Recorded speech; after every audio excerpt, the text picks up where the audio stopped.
Hello everybody, what is going on? So this will be lesson 2 of our kind of teaching series that we recently started here on Twitch and now on YouTube. So I know at the last lesson we kind of ended, working with Bartok's Mikrokosmos over here. I know that I said that the next lesson would be about scales, arpeggios, chords, and all that stuff, but I had some extra time, and I think it's good to kind of keep going through this Bartok stuff to make sure that we're keeping up and able to move step by step through the piano learning process. And next week, I'll for sure still be putting out that scales, arpeggios, chords kind of lesson. But I think it's very important that we keep going through this Bartok Mikrokosmos together to make sure that we don't miss out on anything. So if you guys missed the last lesson, let's just go over a couple of the things that we talked about. So if we go over here first, we briefly talked about if you're super brand new to piano, that's awesome. Thank you for joining. So we learned about the treble clef, right? We talked about the treble clef and how to read music, right? And so if we went over our acronyms really quickly for treble clef, which is with our right hand, right? We have the space notes.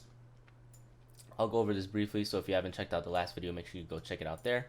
But really quickly, the space notes, we had a word face as the acronym to kind of memorize the letters, and in between we have the notes on the lines, which we just read as the letters in between F and A. So this would be G. G comes before F and A. Between A and C, we have letter B. And then between C and E, we have letter D.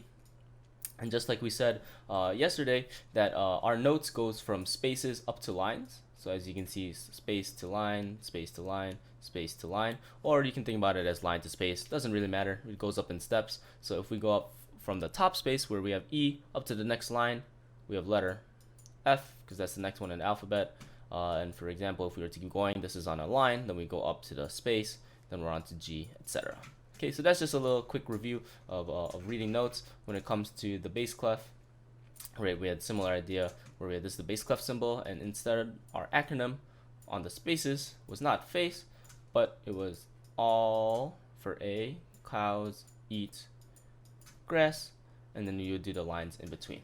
So I will also have the teaching guide up here as well. So if you're still working on your keyboard geography, so working on reading the notes, this thing will help you as we get through this course. But I think it's important that we go back to the Mikrokosmos and keep trucking along. So where we left off yesterday was around measure or exercise number 7. So exercise number 7, we talked about dotted notes. And so dotted notes was the last thing that we learned, where the dot in the note adds half of the value that it was already at. So if the half note already had 2 counts in value, 2 counts, the dot would add half of 2, which is 1. So the dotted half note equals 3 total counts. And we can see over here in this first measure, reviewing our time signature that we looked at, the 4 means that we have quarter notes as the beat, and the top note means how many beats we get per measure. So if we see 3, 1, 2, 3, and the quarter note equals 4, getting us our full 4 beats in the measure. So that was where we left off. And so we can review this. So let's go play through this one. I'm going to play this one, and you guys can follow along with me. And so remember, when starting your pieces, you want to look at the time signature. You want to look at our clefs. So we have treble clef for the right hand, bass clef for the left hand, I'm sorry. And then we're going to look at our starting note. So let's look at our starting note with the right hand. So we have F, A, and now we see that the next note is on the line right above A. So we know that's going to be B. And the most important, or almost most important, you want to look at the finger number. So this is going to be finger number 5. Okay, and if you do the same process with the bass clef, you know that your left hand starts also on B. And we reviewed this yesterday, so let's just go right through it. Okay, so I'm going to start from the beginning. So ready, and 1, 2, 3, 4, 1, 2, 3, 4, 1, 2, 3, 4, 1, 2, rest, rest. 1, 2, 3, 4, 1, 2, 3, 4, 1, 2, rest, rest. 1, 2, 3, 4, 1, 2, 3, 4, 1, 2, 3, 4, 1, 2, 3, 4, 1, 2, 3, 4, 1, 2, 3, 4, 1, 2, 3, 4. Done. Okay, So that's how we do it. So I think it really helps to count out loud so that you can able to stay at a steady tempo, right? But I'm sure if you guys have heard, there's also something called a metronome, and so a metronome is something that clicks to make sure that we're staying on time. So you can even just Google metronome on Google, and it'll pull up a metronome for you, or you can have like an app on your phone. There's a million ways to get a metronome, but basically what the metronome does, it gives you a little click to make sure that you're staying on time. So for example, I put this metronome on 90 beats per minute, and so that means that we have 90, so our quarter note is getting the beat, so that means every click of the metronome is going to be a quarter note. So for example, if we were to do like the first couple measures over here on the start, we would do, so every 3 clicks would be this first one, right? 1, 2, 3, 4, 1, 2, 3, 4, 1, 2, 3, 4, 1, 2, rest, etc. Right? So that metronome is one way, one tool that people use and highly recommend to make sure you're really staying solid with your rhythm if this is something brand new to you. So make sure you guys go check out the metronome. Okay, so let's keep going. We're going to be moving through the Mikrokosmos to cover a couple more concepts that is introduced here in this book 1. So a couple things here. So the main important part here is now that we have a key signature. So this symbol, if you've never seen it before, this little hashtag looking thing, we call this a sharp. Okay, and so a sharp on the keyboard, so if you look over here down to the keyboard, this is where we start introducing black keys. Right, so a sharp is where we raise the note to the black key right above it or to the right of the note. So for example, if I say we have an F and I say we have an F sharp, we're going to raise it to the black key right above it. As you can see in the guide down below with the keyboard geography over there, you see F is labeled as F sharp, and there's G flats. We'll cover flats a little bit later. Okay, so if we did another one, for example, C, right, we want to go to C sharp. We're going to go to the note, the black key right above it to give us our C sharp, etc. If we go A to A sharp, we're going to go to the black key right above it. Okay, that's how our sharps are. Okay, and so sometimes in our music, we will have sharps written before the note. For example, you would have it like over here, written before the note so that you know the note is sharps. So this would be like an A sharp over here. This would be a G sharp. Or you can have it in something called the key signature. And so the key signature is another thing to look out for at the left side of the music, as I circled over here. And so this shows us that we're going to have a sharp on a certain note throughout the whole piece. So if you see right here, the sharp symbol is on the F space. So that means every F in this piece is going to be sharped unless they tell you otherwise. So there are other symbols that might counteract that sharp sign, but for right now, since this sharp is over here in the key signature, every F that we see is going to be on an F sharp. So the same thing goes for here on the left hand on the bass clef. So this F sharp here is on the F sharp line or on the F line. So that means every F in the left hand will also be F sharp. Right? So remember, so if we look at our F, we're going to go to the sharp, so we're going to go to the black key right above it, and that gives us our sharp. So the same thing, just like we did before, right? Now that we know that we have F sharps in the piece, we're going to find our position. So let's find our starting note. So our starting note over here on the left hand, if we're using our spaces, this is going to be F. We're on the line right below F, so we're going to go to E. And the left hand's also starting on E. If we use our all cows eat grass. And then we're just going to do the counting again. So here, another new thing that they like to label over here is repetition. So now we have repeated notes, right? We're going to play 2 notes that are like one after the other, but on the same note, right? So here it would just be 2 counts, 2 counts, and 2 counts, all on the letter E before we move up to F, right? So it would go something like this. 1, 2, repeat, 1, 2, 1, 2, and then we would move on. Okay, so over here, when we move on, don't forget the F sharp, right? Because it's in the key signature. One thing that people forget is because they put in the key signature, sometimes they forget that it's going to be F sharp throughout the piece, right? And why they don't just write it in the middle of before the note is because if we have so many F sharps in the piece, it kind of just wastes time writing all these F sharps, and it kind of clutters the page. So if you just put it in the beginning and you work really hard to memorize it, I think that's just an easier way to do it. Okay, so let's go to this one. Another concept that we talked about last week, or yesterday, I'm sorry, is going up in steps. right? So if we take a look here, we reading our notes, right? We can go read it by direction, which helps us to read the notes a little bit easier, right? So if we know that we're starting on E over here, we know that we're going up by a step, we just know to move our fingers up 2 notes, right? So you can either read it note by note, memorizing this is an E, memorizing this is an F sharp, memorizing this is a G, or you can also use it by directional reading by walking up in steps, right? So our steps goes from lines to space, space to line. We have a repeated note, line to space, line to, or space to line, right? So you can use a combination of the directional reading and also the actual note reading to make sure that you're playing the right stuff. Okay, so let's do it really quickly, and we'll practice using the metronome. So I'm gonna set this on, let's say, 80 beats per minute. And so since our quarter note's getting the beat, okay, these first 2 ones are gonna make it so that your half notes, you're gonna hold it for 2 counts. I know this thing says 128 over here. I think that's a little fast for the beginning, so we're just gonna go at a nice 80. All right, so let's do it.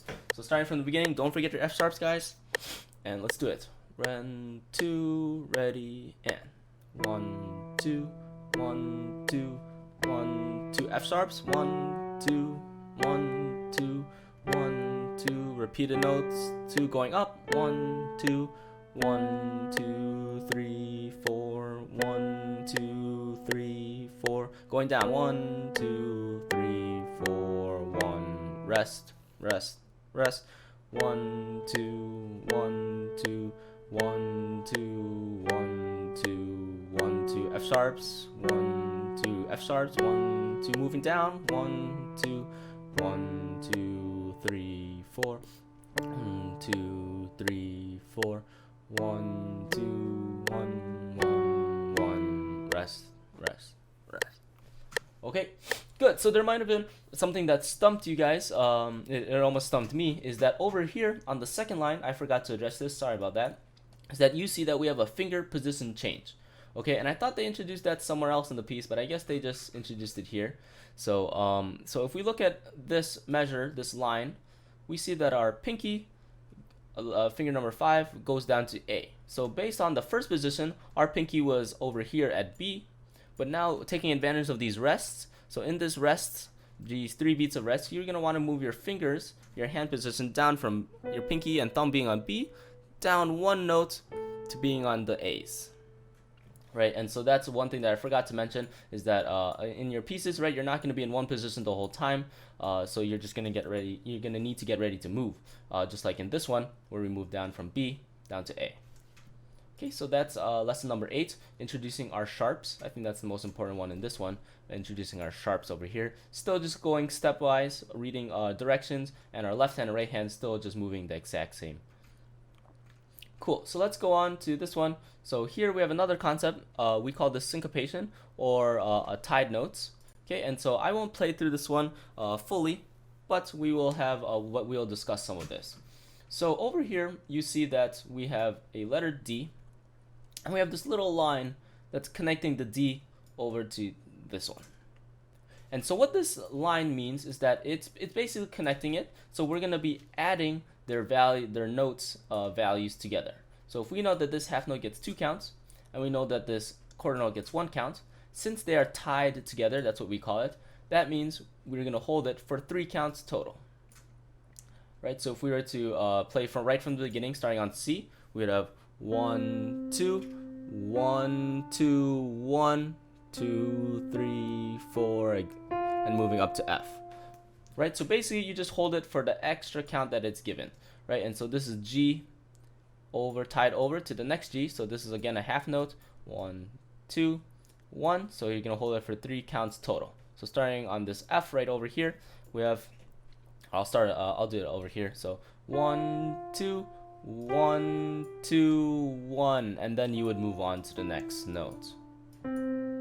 Okay, and so that's what you call syncopation. So basically you're kind of like taking it over like where our strong beat or where we feel like the big beat, and we're kind of moving it over.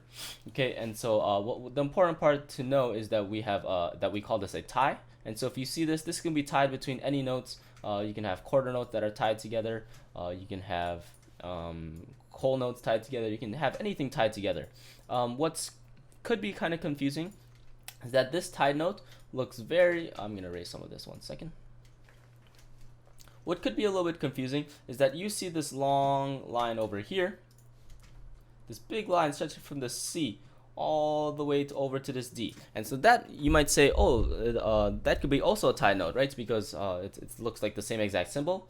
But the important thing is that tied notes are across the same note. So if you see this is letter D, this is also letter D. That's how you know it's a tied note. And this long line stretching from C, all this 4 measures, is what we kind of call like a phrase line, or a phrase marking. So to kind of let us know that we're going to connect all of these notes across one phrase, or we can also call it a slur, I guess. So that means we connect it smoothly across the whole lines without letting go. Okay, so that's the difference between our ties and our slurs, and so that's what this piece is showing us. This thing in the middle, it kind of looks a little confusing, but it's just basically kind of explaining that the tie is going to be a quarter note here, and then you would just let go, and these 3 beats are just the next 3 beats over here. So I would just kind of ignore this little middle note that's kind of floating here. It's just kind of explaining the concept of the tie. Cool. So that's lesson number 5. I won't play it right now, just so we can keep moving on through some of the other concepts. So when you're doing this, make sure you count over. You tied 1, 2. I guess you can call it 3, or you can call it 1. Okay. And when you get to over here, we get to 1, 2, 1, or 3, whatever. And over here, you have the similar concept where, like I said, you can have any notes being tied. So you're going to hold this whole note for 4 counts, and then you're going to tie it over for 1 count. So you're going to hold it for 5 counts total, and then you would move on to your next notes. Cool. So like I said, book 1 is all about like stepwise and 5-finger positions and all of that stuff. But what we have over here is that we finally are moving on to our hands not being playing at the same time. So there's a couple things to note over here. Okay, so let's go over the flats first. Okay, so this is lesson number 10. So if you're looking at, if you're following along Bartok Mikrokosmos, lesson 10 is starting to get a little bit more advanced, starting to get into other topics here. So first, let's take a look at the flat notes. So the same thing as sharps is if you have it over here in the key signature, any note that you see the flat on is where we have our flats. And so introducing flats, flats is the opposite of sharps. So flats on the keyboard means that you're going to go down to the black key right below it. So if we have letter G, we go down to G flat, you're going to go down instead of up. And if you notice, it's the same thing as going to F sharp, going up, or G going down to G flat. So F sharp and G flat is the same exact note, which is why down here below in the little guideline, you see that there's F sharp and G flat kind of right on top of each other. Okay, so same exact thing. If you go to, for example, B, you go down to B flat, you're going to go to the black key right below it. Okay, or if you were going A to A sharp, you're going to go up. So it's the same exact notes, right? So flats is just the opposite of our sharps. So over here, what we have is we're going to look over here in the key signature and see what note is flat. So if we go count the spaces, second space, this flat over here is covering the second space. So that means whenever we have an A in the piece, it's going to be an A flat. Same thing with the left hand. Whatever the right hand is, always the left hand will have the same flat. So it's never going to be different. You're never going to have like an A flat in the right hand in the key signature and like an E flat in the left hand, right? It's always going to be the same. So that's one good thing to know. Okay, so we have A flats throughout the whole piece. The next thing that we need to learn about lesson number 10 is that our hands are not going to be playing at the same time.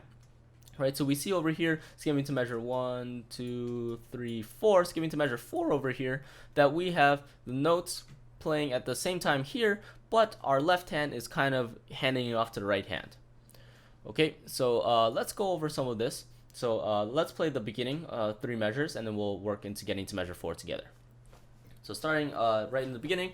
Oh, and one last thing to mention is that now our time signature also changed. Okay, so there's a lot of things to remember in this piece, which is why we're taking a little bit more time onto this. Okay, so the 4 is still on the bottom, which means that quarter notes get the beat. And the 3 at the top now means that there's only going to be 3 quarter notes per measure. And so honestly, this doesn't really change how much we play, but it's just kind of a way to organize our piece a little bit. A way to organize our piece. So here, that's why you see only 3 quarter notes per measure now. Okay, so if we're starting from the beginning, we're going to look, our left hand's going to start on D, okay, with our 5th finger, and let's go.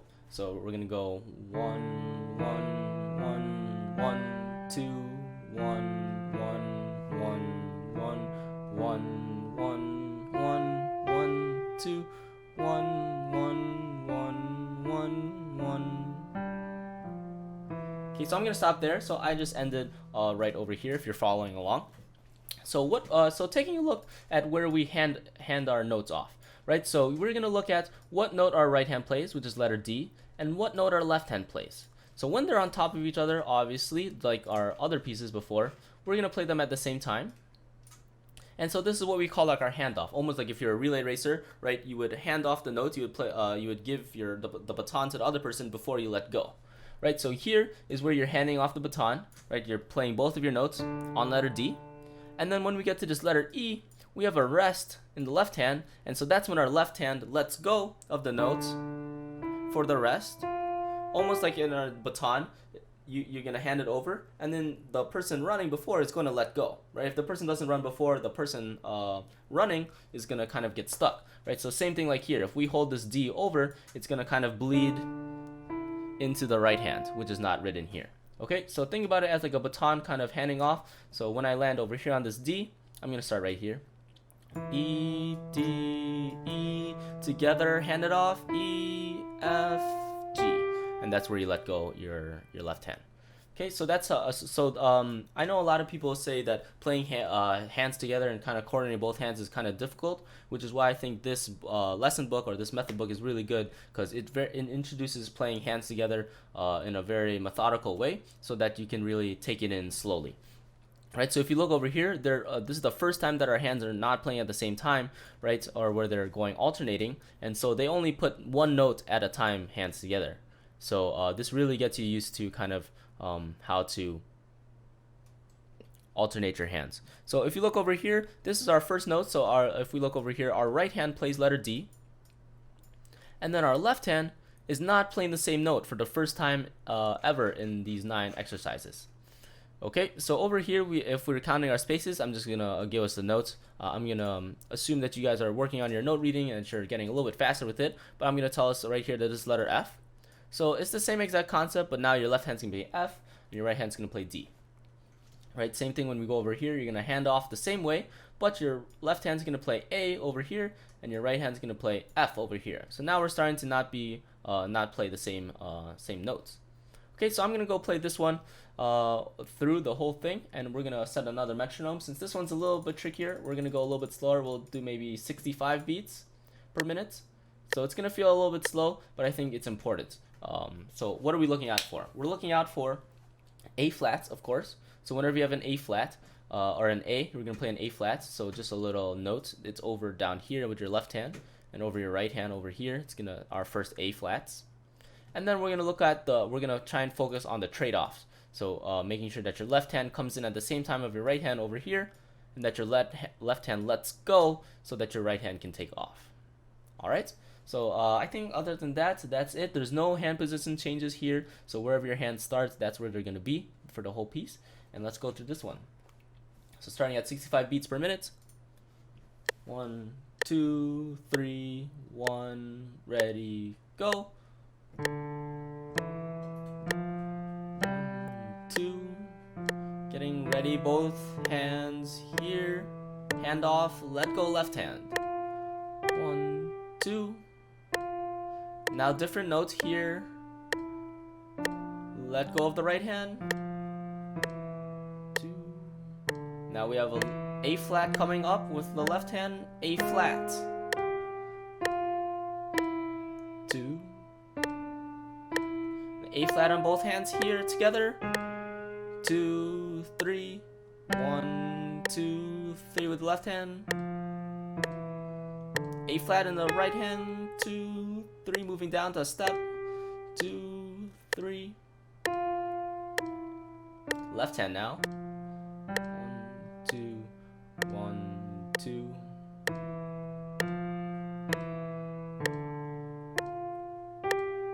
2, 1, 2, 3, 1. Rest. Okay, so that's the piece there. So there could be a couple of tricky things. like trying to get the notes or figuring out which notes to play at the same time. Okay, so I would make sure that you spend a little bit of extra time on this one, because this is the piece that for the first time we have a lot of other concepts that come in. Reviewing it one last time, so we have the notes of the baton handing off idea. Okay, and then we have flats introduced in here, and our left hand and right hand are now no longer playing the exact same thing.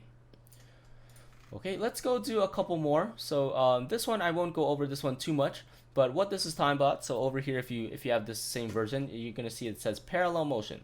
So parallel motion is when your left hand and right hand are playing the same, are going in the same direction. So as you see here, both of our hands are going up, and so we call that parallel motion. But one thing to notice is that your right hand and left hand, starting in exercise number 11, is now no longer playing the same notes. So here, that's why we call it parallel motion instead of unison. Unison is what we had over here, where we have the same notes on the right hand, same notes on the left hand, moving in the same direction and playing the exact same notes. So that's what unison is. Parallel motion is very similar, but our hands don't have to play the same notes. So if you look over here, your left hand is going to start your fourth finger on letter F, and your right hand is going to start on letter A, F, and A, right? And then you would go up in the same direction, 2, 1, 2, for example, right? So we're going down and up, same direction, but now we're playing different notes on each hand. So this is another way where this book does really good in learning how to play hands together. Starting with parallel motion is pretty important because it makes you not have to think about rhythm or direction, but it gets you really comfortable with moving your fingers in the right direction, which is why I think reading by direction is really, really helpful, right? So we talked about reading the notes. So if you read your right hand as A, B, C, D, you memorize that, that's a lot of concentration, right? To think about, especially if you're starting out, to think, okay, this is an A, this is a B, this is a C, this is D. Oh wait, with our left hand, we have an F, a G, an A, and a B, so how am I going to remember all that, right? But if we think about it in direction, in interval reading, it makes it so much simpler, right? So I know where I'm going to start. I know my right hand's going to start on A, I know my left hand's going to start on F, and I see that we're going up 1, 2, 3 notes. So instead of reading each of the notes, I know I'm going to go up 1 note, 2 notes for 2 counts, 3 notes for 2 counts, and then we see that we're going to go in a different direction. So there again shows the benefit of using directional reading to kind of help us to move faster through these pieces. So people are very intimidated by sheet music, and I think it is intimidating when we have a bunch of notes and if the notes are not the same, trying to play with the left hand, right hand, but using that directional reading can kind of help reading the actual notes, playing the notes, and also helping our fingers to move in the right direction. Okay, so that's parallel motion. I'm not going to really go over or play through this one if that's okay with you guys, just so we move through a couple more of these concepts in this lesson. And of course, if you have any questions, you can catch me on Twitch or you can leave it in the comments below and I'll be happy to help you guys out. So this, so here the opposite, moving on to number 12. So this one's getting quite long. We have reflection, right? So, oops. So reflection, oh, here we go. Is it glitching? Okay, 1 second. Sorry guys, let me restart this. Give me 1 second. Sorry, it starts to lag a little bit, but I think it'll be fine. Cool. So here we have reflection. So reflection is the opposite of parallel motion, where we have our hands going in different directions. So as we see here, our right hand is starting with A, and we see that we're going up 3 notes, 1, 2, 3 notes, and we see that our left hand starts on G, and we're going to go down 3 notes. So here he likes to introduce reflection as another way to kind of get your hands coordinated, going really nice and slow, still having the rhythm be the same. Okay, it gets more confusing when our rhythm of the left hand, right hand are different, but this is a great way to get into hands together play. So starting on here, it's starting to sound a little bit more dissonant, okay, but just trust that you know you're starting on A, you're starting on G. Okay, and then so here, like I said, we're going up in opposite directions. So this is just one thing that I would say, take your time on, play really slowly so that you're able to make sure that we're going in the right direction. This one is a little bit more tricky than parallel motion, so I will play through this one. I'll go like one line at a time. Okay, so maybe I'll stop over here first. And one other thing to listen out for is, or to look out for, is now we have a different time signature, and so really this doesn't affect how we play, but just as a way to organize our music. And they kind of Bartok just like to introduce these things so that you're not surprised by anything, right? So if we see a 2 on the bottom, that means we get half like 1/2. So half, so the half note means we get the beat, and we have 2 half notes per measure, right? So we have 1 half note for 2 counts, and then we have 2 quarter notes, which would equal 1 half note. So if you think about it, this is almost the same as 4/4, right? You do the little fraction thing, but like I said, he just likes to introduce these things, so when you see it in other music, you don't really freak out.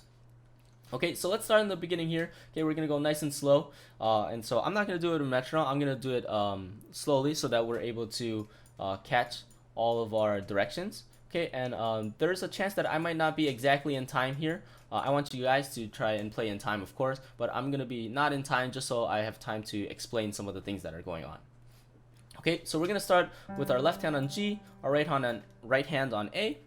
So we count to 2 here. So 1, 2. Then our left hand, you're gonna think about going down a step, and your right hand's gonna go up a step. And you're gonna do the same thing, going opposite directions or reflecting each other. 2, going down now, or going down with the right hand, going up with the left hand. 1, 2. Now you're gonna watch the direction again. Your hands are going out. So left hand going down, right hand going up. And then now you're gonna go down together. 1, 2, 3. Okay, so I know I didn't play that in time. I wanted to take some time to explain these things. Okay, so here again, direction reading helps. So now you're gonna have to pay attention to 2 directions. So which way your right hand is going and which way your left hand is going. Okay, let me play through this first line one more time, but now in time. So I'll stop over here at the end of measure 4 with a metronome, and then I'll let you guys take the rest of it on your own. And so just make sure you take your sweet old time reading, making sure that we're playing the right notes and going in the right directions. Okay, so trying to go down and up. All right, good. So let's go. So I'll play through the first 4 measures over here. We'll start on beats 65 beats per minute, so that we're nice and slow, have enough time to think about it. Okay, starting beginning. 1, 2, ready, and 1, 2, opposite. 2, opposite. Now going up again, out. Now going in. Now going out. Rest, and then we would have the rest of the passage. Okay, so that's what we call reflective motion. You'll see this in a lot of music. You'll see all these types of motions: parallel motion, reflective motion, and all of that. So over here, we'll go over maybe one more passage. Okay, what time is it? 57. Okay, yeah, this is a pretty good time. So like I said, this one goes over to all the way to 36. 36 exercises in this book 1 with talking about a lot of these different things. So right now we just finished number 12, moving on to number 13, where we have a change of position. So this one is pretty simple. Over here he goes back to same notes, so unison, right? Both hands playing C, right hand playing C, left hand playing C, going up and then going down, right? And what this passage over here, measure 13 or exercise 13, is talking about change of position, right? And so in our pieces we won't be in the same position the whole time, or else it might get a little boring. So over here you see in measure 5, he moves your right hand thumb, very important, so that you see the finger number, and your right hand or your left hand pinky to move down to a different note, right? So we have G over here with our thumb and G over here with our left hand. Okay, so we start in the C position in the beginning. Measure 2 now. 1, 2, 1, 2, rest, and your hands are gonna go out to a change of position to a different one. So this is just like a nice 5-finger pattern. This might be easy for you guys already because you guys are used to moving through this unison throughout all these exercises. So this one he's just practicing hand position change. Great, so that one's nice and easy, pretty simple. This one, question and answer, we'll skip over this one. This one's a little bit of like talking about like more musical phrasing, and so we can talk about that another time. This one, as you see though, it's good to still play through this one, but you see that this has a lot of unison still, so just working on your directional reading and playing hands together. So I would still go through this one. I would still go through all of these ones. So this one he talks about is a village song. I think this is like a traditional song, And so now he's introducing all these concepts together. So let's go over this one, and then we might call it for today's lesson.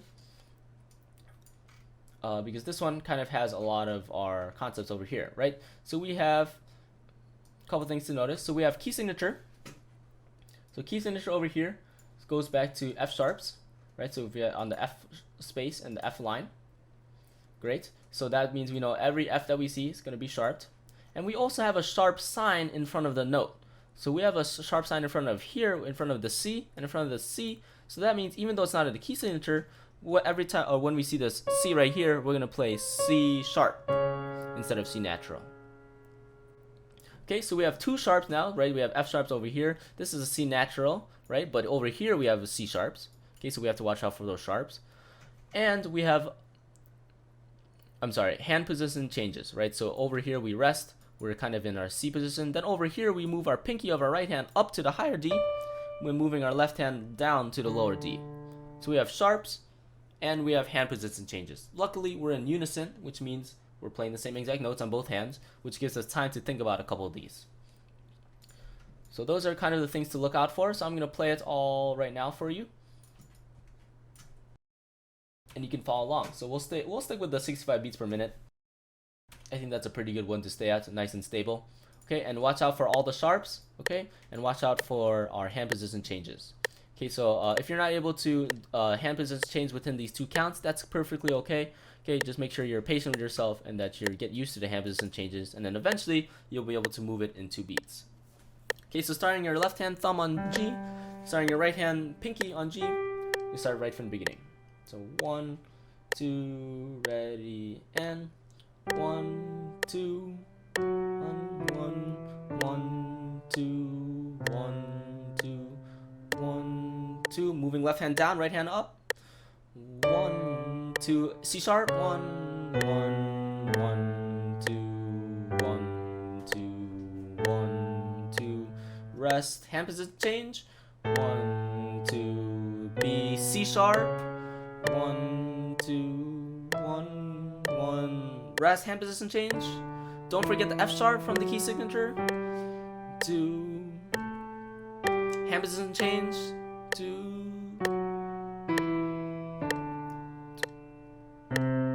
2, 1, 2, 3, 4. Okay, good. So that's that piece, right? And so a couple of challenges that that I see that would happen is, of course, the hand position changes, right? There's not that much time to switch our position, right? Sometimes here we have to go all the way up to D. Over here we move up to A. This one's not too bad. Over here we only have 1 beat of rest to hand position change. And if you take a look at the end, we have another hand position change where there's not even a rest, where you have to move your hands onto moving down right away for your pinky and thumb to move to that G. So that's one thing to look out for. So make sure you take your time memorizing or getting used to those hand position changes, and then see if you can get it nice and smooth with those position changes. The other problem that I would see run into is that because we have these C sharps here, nice reminders for the sharps over here, a nice reminder over here for the sharp, I think it's very common that people will forget this F sharp over here, because the key signature is all the way on the left side. So if you didn't remember that we have F sharps, right, this key signature applies all the way to this F sharp. Look how far it is. So I think this is one note that people will often forget, where they'll just go D, E, F, because they're reminded in the C sharps, but the F sharps is only in the key signature. And once again, when we get over here, we have F sharps down here. So watch out for the position changes and watch out for these sharps, and that's kind of the big stuff to look out for in this piece, which is lesson or number 15 in this book 1. So really getting through it. After this, there's only a couple more concepts that I'll introduce, and everything else is just reinforcement. So if you look at this one, this is parallel motion. We talked about parallel motion, where our hands are not starting on the same note, but they're going in the same direction. And he does this one with a hand position change. So this is all just parallel motion, different notes, same directions, and then over here, you just start on a different note, same directions, but different notes. Okay, so that's lesson number 16. I think the last one, yeah, let's talk about this last one here, and then we'll call it for sure. Because after this, it's all just different starting notes and unison, stuff like that. Okay, so going here to the last one, this is lesson number 15. We're kind of about halfway through the book 1, which is why we have most of our concepts introduced here in terms of playing it. And so what we have here is contrary motion. And so contrary motion is where we're starting. It almost seems kind of similar to reflection, right? But we're going to start on the same note, and that we're kind of going to go up and down with the left hand. So this is very, very similar to reflection, but here we're going to start on the same note, right? And then our right hand's going up and our left hand is going down. Okay, and then watching out for this sharp that we have over here. Here he is nice and wrote the sharps in front of the notes. Okay, and so when it comes to contrary motion, just watch out for where you're starting and that you're going in opposite directions. So once again, I can't emphasize enough how much or how important directional reading is. So using the direction really helps with contrary motion. Seeing that, okay, I'm just going to go up 5 notes here. I'm just going to go down 5 notes with the left hand, not having to worry too much about which the notes or which the actual letters are. And eventually, once you get used to it, you'll be able to memorize those notes faster and you'll have the directional learning. Okay, so I'm going to go play through this one really quickly. This is the last piece for this lesson. And yeah, we're about halfway through the book 1 already. So the rest of it is all just some other stuff about the stuff that we already know. Okay, so let's go. And of course, we'll go over the other parts in the book later. And if you're using supplement books like the other Alfred's Faber Adventure or Alfred's All-in-One Piano Course for Adult Beginner or Faber's Piano Adventures for Adult Beginners, those will also have all these kind of concepts, introducing sharps, contrary motion, parallel motion. So I know these pieces are not always the most pretty, so feel free to use other books and other pieces to kind of supplement what you're learning here. I just think Bartok's Mikrokosmos is really good because, as you see, we're in lesson number 17 and it goes very slowly, introducing new concepts one at a time to really enforce what you're learning. And yeah, even though it's a little bit boring, that's why using other pieces would help, and using this to build up your fundamentals, your technique, and your reading skills. So let's go play through this one. We'll just stick with the theme of today, which is 65 beats per minute. I'm going to play through this one, and we'll end the lesson here. So let's go do it. And let's see, where is it? Cool. All right, so starting on C, left hand, right hand starting on C. Watch out, we're going in directional, contrary motion, right, or reflection, where we're going opposite directions. All right, and watch out for the hand change positions and for the sharps as well. Okay, let's do it. So 1, 2, 3.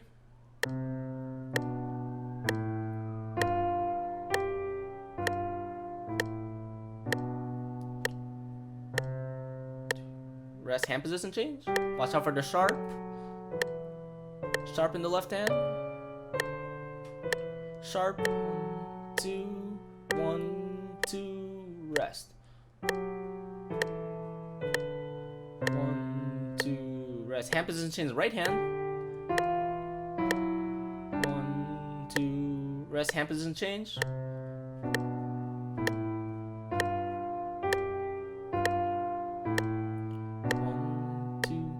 1, 2, 3. Right, so already you're starting to figure out it sounds very dissonant. It sounds kind of weird to some people, and that's just kind of the style that Bela Bartok really liked. So that's what he wrote. And so if you don't like it, that's completely fine. I would just find some other things as well, and I'll leave it in the comments or in the description below for some other supplements to material. If you're looking for some other pieces and stuff, feel free to leave it in the comments below, and I'll be happy to try and reply to you. Let's go over just a couple of things that we might run into, issues here in this piece, and then we'll call it for the day. So like I said, we have reading the directions over here. This is nice and simple, should be simple. Your pinky playing on this F sharp, right? And then when we go over here, this is the first position change where our thumb of our left hand goes up to G and your right hand thumb goes up to G. Okay, so this is our first position change. And then watch out that we're gonna have sharps in the left hand, right? But only naturals in the naturals, as in no sharps, no flats, in the right hand, which kind of makes it why we have this dissonance over here. This sounds very kind of weird, very dissonant over here, right? So he's kind of making you play sharps only in the left hand and not in the right hand, kind of building that hand independence. And over here, even we have the same position.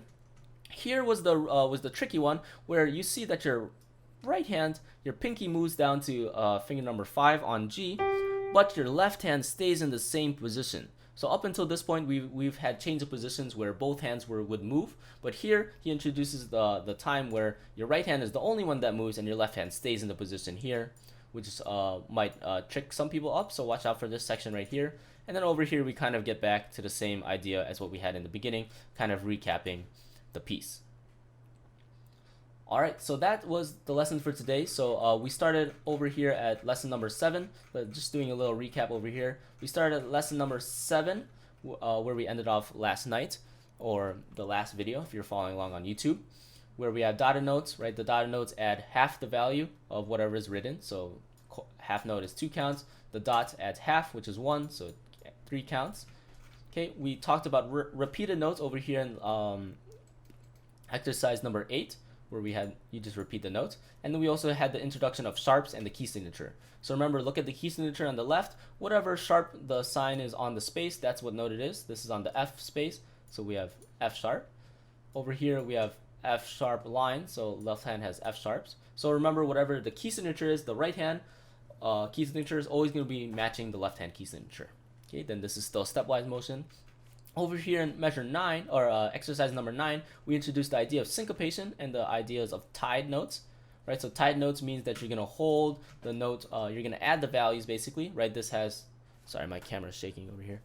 We have 2 counts over here, and if we tie them together for 1 count on the quarter note, that means we equal 3 counts. So you're going to hold it for 3 counts total. And this is not to get confused with this huge line over here, which we call like a phrase marking, or a slur line, which means it's more of like an overarching, this is kind of one musical phrase or one idea where we're going to be nice and smooth and connected. So a way to determine the ties is that the ties are usually with the same note. So D to D, D to D, over here E to E, E to E. And letter number 10, we talked about playing with alternating the hands. We used the example of a baton switch, right, for runners over here, where your left hand's going to hand over the melody to the right hand, and over here your left hand wants to let go of the baton so that the runner can run, or our right hand can move. Okay, so that was the introduction here, and watch out, once again, if you're reviewing exercise number 10, that your left hand and right hand are starting not to play the same notes. And in this piece, we also introduced the concept of flats, which was the opposite of sharps, right? But the same idea, if it's in the key signature, anytime you see an A flat, that's where you're going to play it, over here. Cool. And when we got to exercise number 11, we had the idea of parallel motion. So this is where your right hand and left hand are going in the same direction, so either going both up or going both down, but the starting notes are going to be different. So in this exercise, we had your left hand starting on F and your right hand starting on A. Last couple ones. Exercise number 12, we had reflection, where the first time our right hand is going in a different direction than our left hand, right? It's like reflecting each other. So your left hand would go down, your right hand would go up. Same idea. This is all just steps still. So just make sure you take your time trying to read the directions that you're going. Okay, that they're going in opposite directions. Okay, using the directional reading that we keep talking about. Exercise 13, we talked about position changes, where now we're back to unison, which makes it easier, but we're going to practice moving our hands to different positions, starting our right hand on C, and starting your left hand on C, and moving your right hand up to G and your left hand up to G. Yo, what's up, Double Time? How's it going? Yo, Double Time, this might be helpful for you. I'm doing a bunch of teaching lessons here on stream. We're going to be putting them up on YouTube pretty soon, so. Alright, to sum this up, yeah, 14 was just very similar, just kind of like a reinforcement piece, so make sure you go over that one. Measure 15, another reinforcement piece where we have sharps over here, right, going in the same direction, and then we had practicing the hand position changes over here, watching out for, we have sharps in the key signature and sharps in front of the notes, and so don't forget this F sharp over here, even though it's not written, it still applies from the key signature. That was the tricky one for this piece. Exercise 16, we had parallel motion with change of position. So once again, your right hand and left hand are starting on different notes, but they're going in the same direction. So that's just a little bit confusing sometimes because they're not on the same note. And then just watch out for the position changes, like over here in this measure and over here down here. Okay, and then the last one that we went over was exercise number 17, kind of putting them all together. Looking at our sharps over here, we have our hand position changes, and we also have reflective motion or contrary motion, where your right hand is going up, your left hand is going down, or vice versa.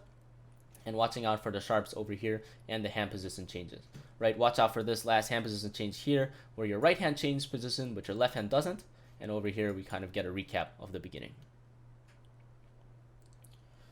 Great, so thank you guys so much for joining today. This was kind of our second lesson moving through Bartok's Mikrokosmos. We might return to some more of these passages here through book 1. So book 1 goes all the way to lesson number 36. And so what I would do is I would keep going through this if I were you guys. And then if you have any questions, let me know on which exercise. And then next week's lesson, next Tuesday, or whenever I upload this on YouTube, will be on technique things. So we'll be talking about the scales, the arpeggios, the chords, seeing how we can improve our technique. So of course we need to work on reading notes and reading and all our hand position changes, but also learning scales and arpeggios are really good in terms of building technique. So when you get to more advanced pieces, you're reading more advanced pieces, your hands are ready to kind of take on that challenge. So thank you guys so much for joining. I will see you next time. Feel free to follow me on Twitch if you want to catch these lessons live. If you're watching on YouTube, thank you so much. I'll have all the information for the books and all that in the description below. And please feel free to give me some feedback. This is only the second lesson out of who knows how many, and so I'm always trying to get better and see how I can format these better. If I went too fast, went too slow, I'd love to have all that feedback. So thank you guys so much, and I'll see you in the next video.